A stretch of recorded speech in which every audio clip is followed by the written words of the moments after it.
আর এদিকে প্রভু রামচন্দ্র মুনিবরকে বলেছে, মুনিবর অশ্বত আনায়ন করেছি, এখন কি করতে হবে?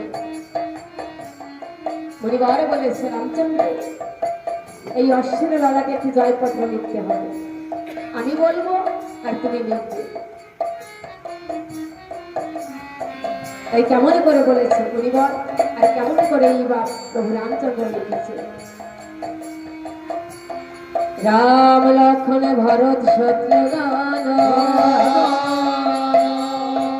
চারি ভাই যজ্ঞ করে অযোধ্যা ভুবন, যে জন রামকে আমার করিবে ভজ, অশেষ সহিত আসিবে ভরত শত্রুঘ্ন।